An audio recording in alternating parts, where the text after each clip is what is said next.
2 months into this conflict, as many as 18... Seeing these images right now that's coming out of Gaza every day, this matters for the governance.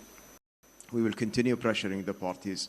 Despite each party aims to destroy the others, at the end we know that the resolution will only come through the table.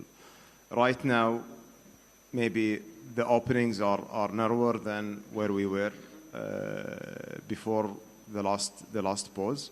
Yet, there are still an opening. We are still continuing our talks. We are still continuing our efforts. Our priorities are set.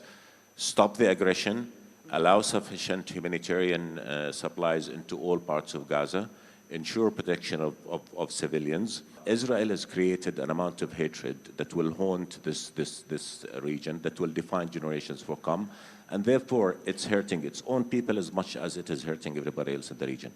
This is a war that cannot be won. Israel has already suffered a strategic defeat, and that is what we need to remember. And I think it is incomprehensible that the world is allowing Israel to continue with the murder and killing of innocent people. If Israel is above international law, I think Israel should be put on sanctions. Israel should not be allowed to continue violating international humanitarian law, international law, United Nations resolution.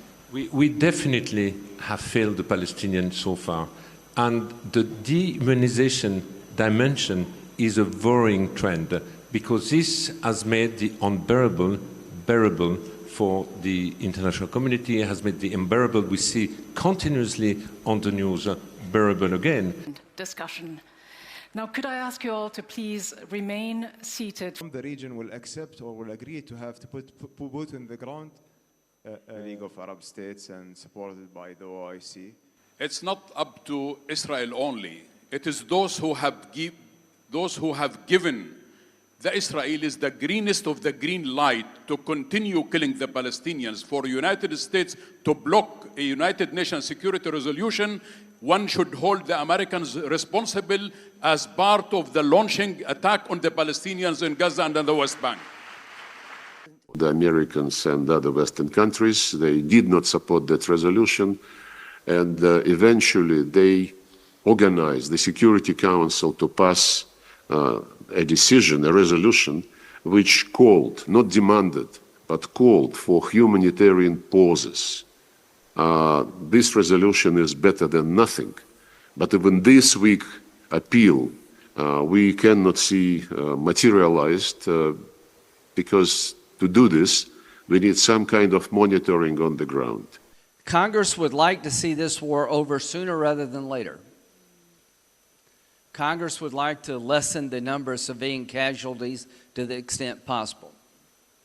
But Congress will stand with Israel until they do what they need to do. From my point of view, the great Satan of the world is the Iranian regime led by the Ayatollah, who's a religious Nazi, who's the root of most of the problems in this region. Every ceasefire Hamas has ever entered, they've broken. And we're not going to do a ceasefire until hostages begin to be released like promised, and we give the Israeli military the time and space they need to make sure that Hamas ceases to be a threat to Israel and the Palestinian people. So as a Republican, I am standing behind President Biden's decision to veto that resolution and the one that comes next. I pledge in front of the world to help President Biden secure the votes in the United States Senate to make it possible for Saudi Arabia to have a defense agreement with us, which would then make it possible for Saudi Arabia to recognize Israel.